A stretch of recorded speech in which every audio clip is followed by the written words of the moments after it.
Good afternoon. My uncle was Victor Charles Buono, and he was an actor. He didn't do any other jobs in his life, but when he was a young boy, he learned how to speak with the William Shakespearean voice. And when he came to the Old Globe Theater in San Diego, California, in 1956, he won a trophy in his first Shakespearean play. And in 1963, he got a nomination for Best Supporting Actor in the motion picture of Whatever Happened to Baby Jane. It was April 8th, 1963, on the evening of the 35th Academy Awards at the Santa Monica Civic Auditorium in Los Angeles, California. It was a special evening for Victor Charles Buono because he had received a nomination for Best Supporting Actor for playing the role of Edwin Flagg in the 1962 motion picture Whatever Happened to Baby Jane, starring Bette Davis and Joan Crawford.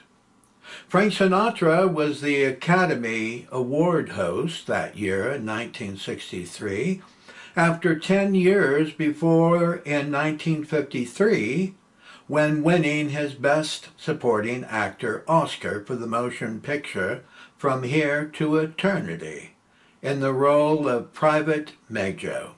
As Victor Charles Buono sat waiting for the announcement of who would take the prize for Best Supporting Actor, he had to wonder who might beat him out that evening.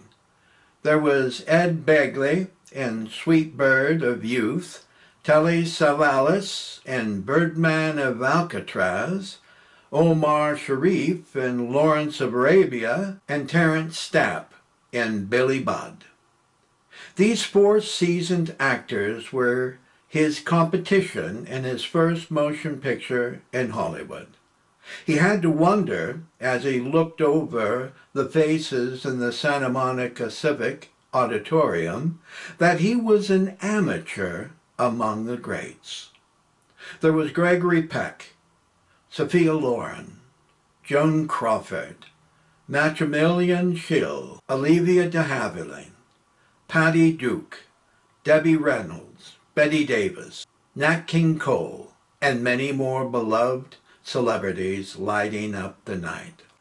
Victor's family and friends in San Diego, California were ecstatic with joy watching on their black and white television sets. There was grandmother Myrtle Keller Bodolevich, his mother Rose Buono, his mother Myrtle Bell Buono, his younger brother David Francis Buono, adopted brother Tony Edwards, Aunt Mary Jane Boldovich Morris, Uncle Ward Morris, Aunt Sylvia Keller Brittenbach, cousin Carl Brittenbach, his older brother Louis Michel Erica, Hilda A. Erica, niece Teresa Erica, niece Renee Erica, and me, his nephew Wayne Erica, and his close friends Jonathan McMurtry, Craig Knoll, Father John R. Ahern, and Peggy Kellner. It certainly was a crowning spectacle evening for us all. Victor Charles was surrounded that glorious evening with magnificent motion pictures like Lawrence of Arabia, The Longest Day, The Music Man, Mutiny on the Bounty, and To Kill a Mockingbird, and legendary men and women for Best Actor and Best Actress, starting with Gregory Peck, Burt Lancaster, Jack Lemmon, Peter O'Toole, Anne Bancroft, Bette Davis, Katharine Hepburn, Geraldine Page, and Lee Remick. I wonder if my Uncle Victor Charles thought, "What am I doing here? I'm only 24 years old, fresh out of performing at the Old Globe Theater in Balboa Park and near the San Diego Zoo. It must have been a surreal surprise to those who were close to him, like director Craig Knoll of the Old Globe Theater in San Diego, California.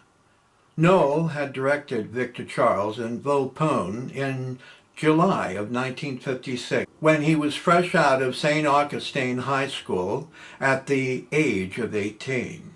And he was then handed the Atlas Globe Award for Best Actor that year. Victor Charles had a brilliant mind, with mercury-charged wit and amusement, and as he sat at the 35th Academy Awards, he may have contemplated over his last 24 years, all the way back to February 3rd, 1938, on the day he was born.